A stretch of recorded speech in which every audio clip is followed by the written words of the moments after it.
ओम श्री परमात्मने नमः। ओम नमो भगवते वासुदेवाय। श्रीमद् भागवतम महापुराण द्वितीय स्कंध अध्याय 7वां।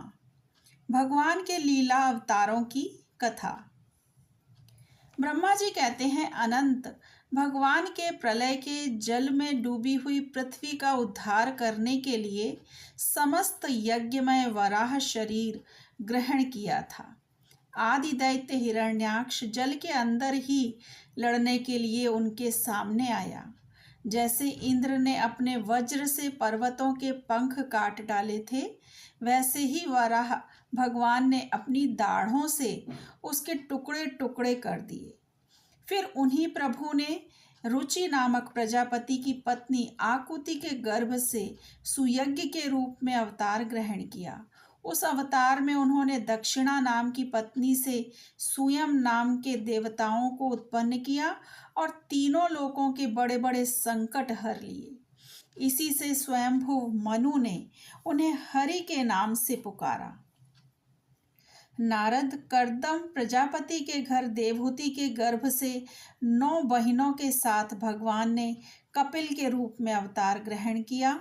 उन्होंने अपनी माता को उस आत्मज्ञान का उपदेश किया जिससे वे इसी जन्म में अपने हृदय के संपूर्ण मल, तीनों गुणों की आसक्ति का सारा कीचड़ धोकर कपिल भगवान के वास्तविक स्वरूप को प्राप्त हो गईं। महर्षि अत्रि भगवान को पुत्र रूप में प्राप्त करना चाहते थे। उन पर प्रसन्न होकर भगवान ने उनसे एक दिन कहा कि मैंने अपने आप को तुम्हें दे दिया। इसी से अवतार लेने पर भगवान का नाम दत्त यानी दत्तात्रेय पड़ा। उनके चरण कमलों के पराग से अपने शरीर को पवित्र करके राजा यदु और सहस्त्रार्जुन आदि ने योग की भोग और मोक्ष दोनों ही सिद्धियां प्राप्त की। नारद सृष्टि के प्रारंभ में मैंने विविध लोकों को रचने की इच्छा से तपस्या की। मेरे उस अखंड तप से प्रसन्न होकर उन्होंने तप अर्थ वाले सन नाम से युक्त होकर सनक, सनंदन, सनातन और सनत कुमार के रूप में अवतार ग्रहण किया। इस अवतार में उन्होंने प्रलय के कारण पहले कल्प के भूले हुए आत्मज्ञान का ऋषियों के प्रति यथावत उपदेश किया, जिससे उन लोगों ने तत्काल परम तत्व का अपने हृदय में साक्षात्कार कर लिया। धर्म की पत्नी दक्ष कन्या मूर्ति के गर्भ से वे नर नारायण के रूप में प्रकट हुए। उनकी तपस्या का प्रभाव उन्हीं के जैसा है। इंद्र की जैसी भेजी हुई काम की सेना अप्सराएं उनके सामने जाते ही अपना स्वभाव खो बैठी।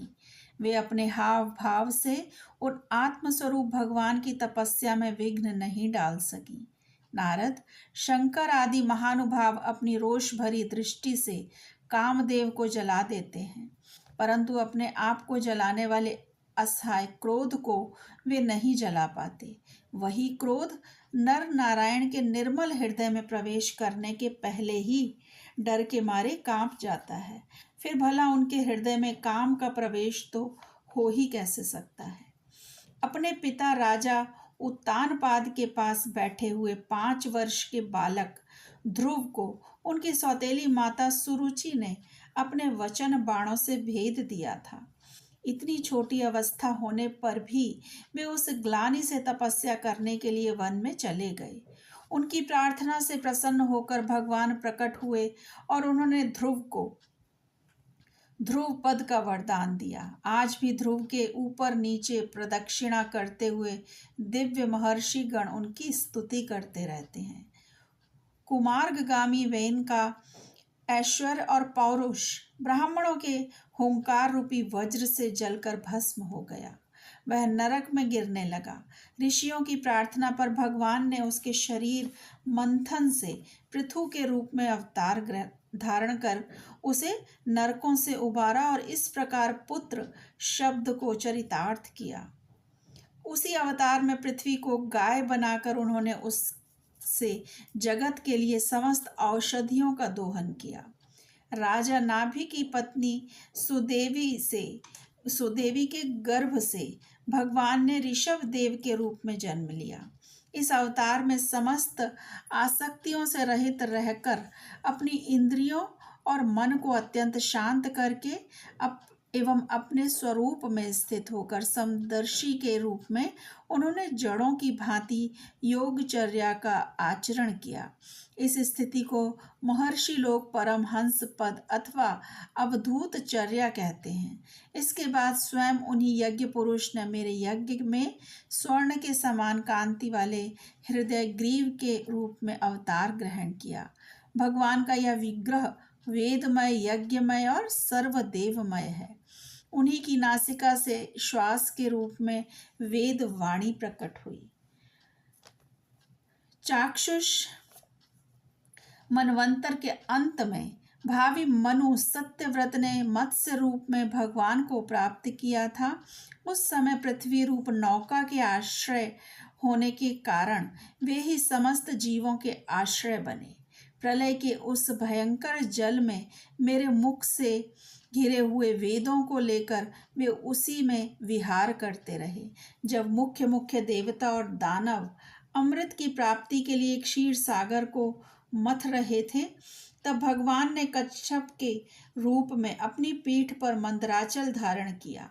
उस समय पर्वत के घूमने के कारण उसकी रगड़ से उनकी पीठ की खुजलाहट थोड़ी मिट गई, जिससे वे कुछ क्षणों तक सुख की नींद सो गए। देवताओं का महान भय मिटाने के लिए उन्होंने नरसिंह रूप धारण किया। फड़कती हुई भौहों और तीखी दाढ़ों से उनका मुख बड़ा भयावना लगता था। हिरण्यकश्यपु उन्हें देखते ही हाथ में गदा लेकर उन पर टूट पड़ा। इस प्रकार भगवान नरसिंह ने दूर से ही उसे पकड़कर अपनी जांघों पर डाल लिया और उसके छटपटाते रहने पर भी अपने नखों से उसका पेट फाड़ डाला। बड़े भारी सरोवर में महाबली ग्राह ने गजेंद्र का पैर पकड़ लिया। जब बहुत थक कर वह घबरा गया, तब उसने अपनी सूंड में कमल लेकर भगवान को पुकारा। हे आदि पुरुष, हे समस्त लोकों के स्वामी, हे श्रवण मात्र से कल्याण करने वाले। उसकी पुकार सुनकर अनंत शक्ति भगवान चक्रपाणि गरुड़ की पीठ पर चढ़कर वहां आए और अपने चक्र से उन्होंने ग्राह का मस्तक उखाड़ डाला। इस प्रकार कृपा परवश भगवान ने अपने शरणागत गजेंद्र की सूंड पकड़कर उस विपत्ति से उसका उद्धार किया। भगवान वामन आदिति के पुत्रों में सबसे छोटे थे, परंतु गुणों की दृष्टि से वे सबसे बड़े थे, क्योंकि यज्ञ पुरुष भगवान ने इस अवतार में बलि के संकल्प छोड़ते ही संपूर्ण लोकों को अपने चरणों से ही नाप लिया था। वामन बनकर उन्होंने 3 पग पृथ्वी के बहाने बलि से सारी पृथ्वी ली, परंतु इससे यह बात सिद्ध कर दी कि सन्मार्ग पर चलने वाले पुरुषों को याचना के सिवा और किसी उपाय से समर्थ पुरुष भी अपने स्थान से नहीं हटा सकते, ऐश्वर्य से च्युत नहीं कर सकते। दैत्यराज बलि ने अपने सिर पर स्वयं वामन भगवान का चरणामृत धारण किया था। ऐसी स्थिति में उन्हें जो देवताओं के राजा इंद्र की पदवी मिली, इसमें कोई बलि का पुरुषार्थ नहीं था। अपने गुरु शुक्राचार्य के मना करने पर भी वे अपनी प्रतिज्ञा के विपरीत कुछ भी करने को तैयार नहीं हुए। और तो क्या, भगवान का तीसरा पग पूरा करने के लिए उनके चरणों में सिर रखकर उन्होंने अपने आप को भी समर्पित कर दिया। नारद, तुम्हारे अत्यंत प्रेम भाव से परम प्रसन्न होकर हंस के रूप में भगवान ने तुम्हें योग, ज्ञान और आत्म तत्व को प्रकाशित करने वाले भागवत धर्म का उपदेश किया। वह केवल भगवान के शरणागत भक्तों को ही सुगमता से प्राप्त होता है।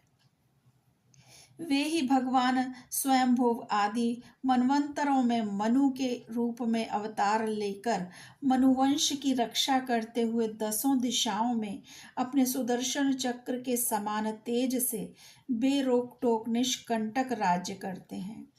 तीनों लोकों के ऊपर सत्यलोक तक उनके चरित्रों की कमनीय कीर्ति फैल जाती है और उसी रूप में वे समय समय पर पृथ्वी के भारभूत दुष्ट राजाओं का दमन भी करते रहते हैं।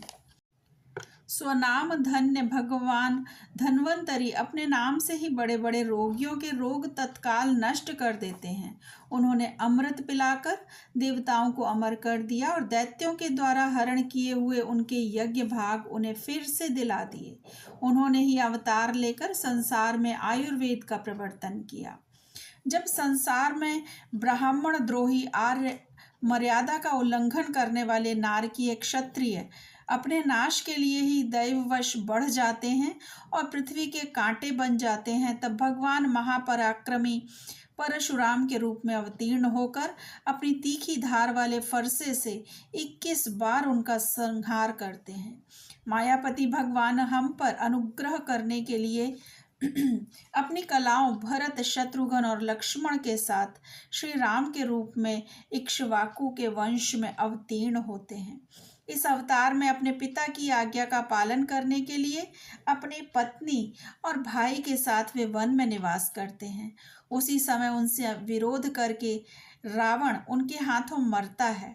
त्रिपुर विमान को जलाने के लिए उद्यत शंकर के समान जिस समय भगवान राम शत्रु की नगरी लंका को भस्म करने के लिए समुद्र तट पर पहुंचते हैं, उस समय सीता के वियोग के कारण बढ़ी हुई क्रोधाग्नि से उनकी आंखें इतनी लाल हो जाती हैं कि उनकी दृष्टि से ही समुद्र के मगरमच्छ, सांप और ग्राह आदि जीव जलने लग जाते हैं।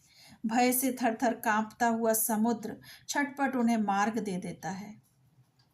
जब रावण की कठोर छाती से टकराकर इंद्र के वाहन ऐरावत के दांत चूर चूर होकर चारों ओर फैल गए थे, जिससे दिशाएं सफेद हो गई थीं, तब दिग्विजयी रावण घमंड से फूलकर हंसने लगा था।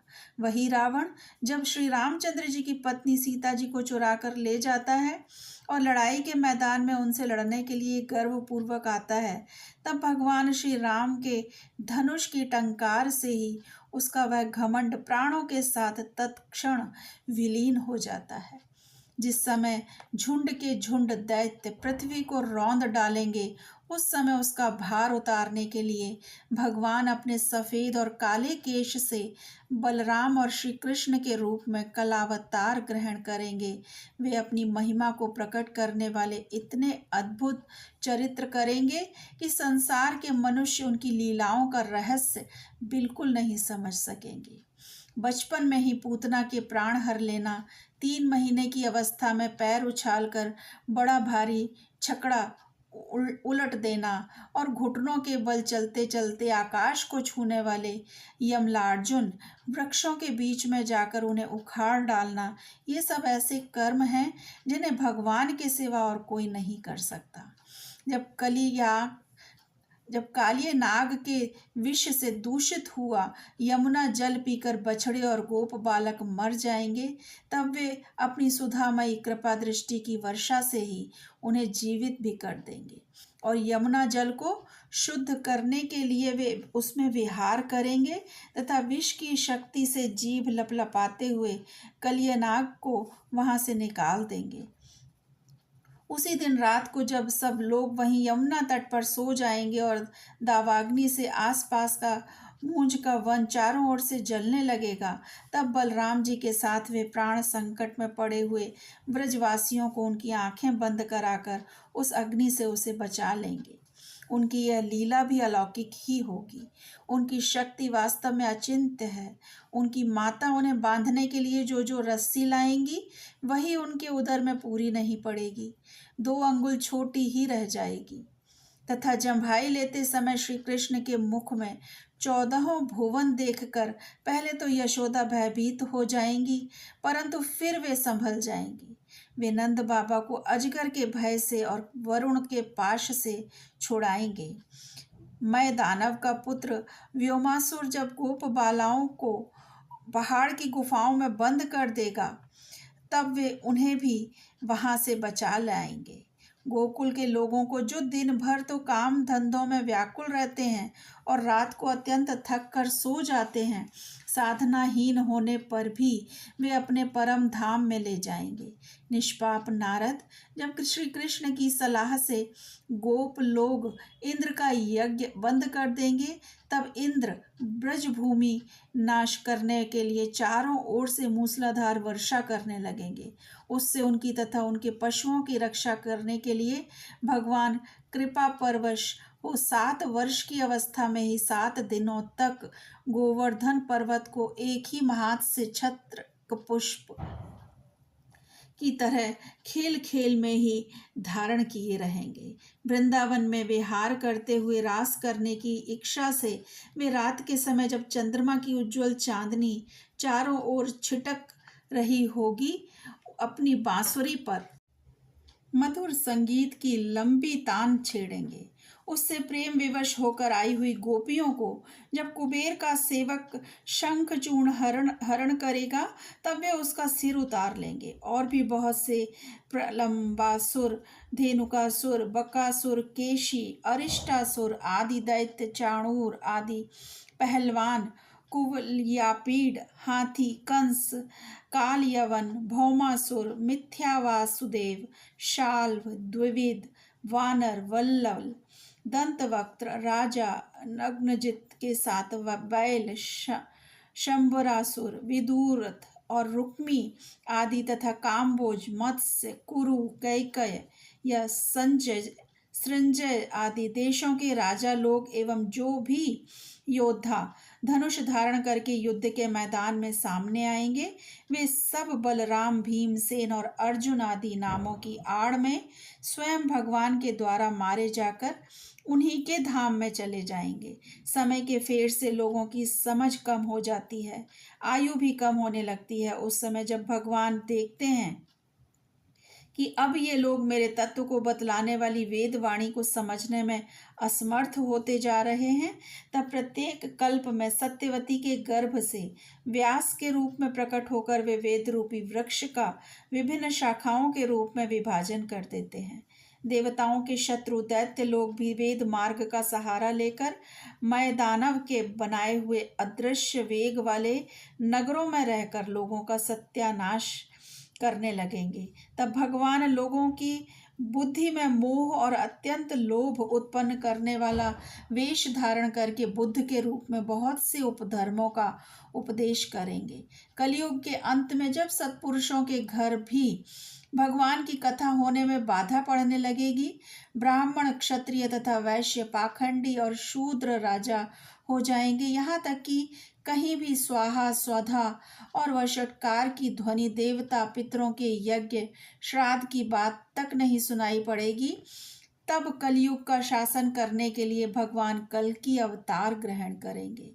जब संसार की रचना का समय होता है, तब तपस्या 9 प्रजापति, मरीचि आदि ऋषि और मेरे रूप में जब सृष्टि की रक्षा का समय होता है, तब धर्म, विष्णु, मनु, देवता और राजाओं के रूप में तथा जब सृष्टि के प्रलय का समय होता है, तब अधर्म, रुद्र तथा क्रोधवश नाम के सर्प एवं दैत्य आदि के रूप में सर्वशक्तिमान भगवान की माया विभूतियां ही प्रकट होती हैं। अपनी प्रतिभा के बल से पृथ्वी के एक एक धूलि कण को गिन चुकने पर भी जगत में ऐसा कौन पुरुष है जो भगवान की शक्तियों की गणना कर सके। जब वे त्रिविक्रम अवतार लेकर त्रिलोकी को नाप रहे थे, उस समय उनके चरणों के अदम्य वेग से प्रकृति रूप अंतिम आवरण से लेकर सत्यलोक तक सारा ब्रह्मांड कांपने लगा था। तब उन्होंने ही अपनी शक्ति से उसे स्थिर किया था। समस्त सृष्टि की रचना और संहार करने वाली माया उनकी एक शक्ति है। ऐसी ऐसी अनंत शक्तियों के आश्रय उनके स्वरूप को न मैं जानता हूँ और न वे तुम्हारे बड़े भाई सनकादि ही। फिर दूसरों का तो कहना ही क्या है। आदिदेव भगवान शेष सहस्त्र मुख से उनके गुणों का गायन करते आ रहे हैं, परंतु वे अब भी उसके अंत की कल्पना नहीं कर सके। जो निष्कपट भाव से अपना सर्वस्व और अपने आप को भी उनके चरण कमलों में निछावर कर देते हैं, उन पर वे अनंत भगवान स्वयं ही अपनी ओर से दया करते हैं और उनकी दया के पात्र ही उनकी दुस्तर माया का स्वरूप जानते हैं। और उसके पार जा पाते हैं। वास्तव में ऐसे पुरुष ही कुत्ते और सियारों के कलेवा रूप अपने और पुत्रादि के शरीर में यह मैं हूँ और यह मेरा है ऐसा भाव नहीं करते। प्यारे नारद, परम पुरुष की उस योग माया को मैं जानता हूँ तथा तुम लोग भगवान शंकर, दैत्य कुलभूषण प्रहलाद, शतरूपा, मनुपुत्र, प्रियव्रत आदि प्राचीन बहिर् शुकदेव, अर्जुन, अर्ष्टिवेण, विदुर और श्रुतदेव आदि महात्मा भी जानते हैं, जिन्हें भगवान के प्रेमी भक्तों का सस्वभाव बनाने की शिक्षा मिली है। वे स्त्री, शूद्र, हूण, भील और पाप के कारण पशु पक्षी आदि योनियों में रहने वाले भी भगवान की माया का रहस्य जान जाते हैं और इस संसार सागर से सदा के लिए पार हो जाते हैं। फिर जो लोग वैदिक सदाचार का पालन करते हैं, उनके संबंध में तो कहना ही क्या है। परमात्मा का वास्तविक स्वरूप एक रस, शांत, अभय एवं केवल ज्ञान स्वरूप है। ना उसमें माया का मल है, ना तो उसके द्वारा रची हुई विषमताएं ही हैं। वह सत्य और असत दोनों से परे है। किसी भी वैदिक या अलौकिक शब्द की वहां तक पहुंच नहीं है। अनेक प्रकार के साधनों से संपन्न होने वाले कर्मों का फल भी वहां तक नहीं पहुंच सकता, और तो क्या स्वयं माया भी उसके सामने नहीं जा पाती, लजाकर भाग खड़ी होती है। परम पुरुष भगवान का वही परम पद है। महात्मा लोग उसी का शोक रहित अनंत आनंद स्वरूप ब्रह्म के रूप में साक्षात्कार करते हैं। संयमशील पुरुष उसी में अपने मन को समाहित करके स्थित हो जाते हैं। जैसे इंद्र स्वयं मेघ रूप से विद्यमान होने के कारण जल के लिए धुआं खोदने की कुदाल नहीं रखते, वैसे ही वे भेद दूर करने वाले ज्ञान साधनों को भी छोड़ देते हैं। समस्त कर्मों के फल भी भगवान ही देते हैं, क्योंकि मनुष्य अपने स्वभाव के अनुसार जो शुभ कर्म करता है, वह सब उन्हीं की प्रेरणा से होता है। इस शरीर में रहने वाले पंचभूतों के अलग अलग हो जाने पर जब यह शरीर नष्ट हो जाता है, तब भी इसमें रहने वाला अजन्मा पुरुष आकाश के समान नष्ट नहीं होता। बेटा नारद, संकल्प से विश्व की रचना करने वाले षडैश्वर्य संपन्न श्री हरि का मैंने तुम्हारे सामने संक्षेप से वर्णन किया। जो कुछ कार्य कारण अथवा भाव अभाव है, वह सब भगवान से भिन्न नहीं है। फिर भी भगवान तो इससे पृथक ही हैं। भगवान ने मुझे जो उपदेश किया था, वह यही भागवत है। इसमें भगवान की विभूतियों का संक्षिप्त वर्णन है। तुम इसका विस्तार करो। जिस प्रकार सबके आश्रय और सर्वस्वरूप भगवान श्री हरि में लोगों की प्रेममयी भक्ति हो, ऐसा निश्चय करके इसका वर्णन करो। जो पुरुष भगवान की अचिंत्य शक्ति माया का वर्णन या दूसरे के द्वारा किए हुए वर्णन का अनुमोदन करते हैं अथवा श्रद्धा के साथ नित्य श्रवण करते हैं, उनका चित्त माया से कभी मोहित नहीं होता। ओम नमो भगवते वासुदेवाय। श्री कृष्ण अर्पणम अस्तु। हरे कृष्णा।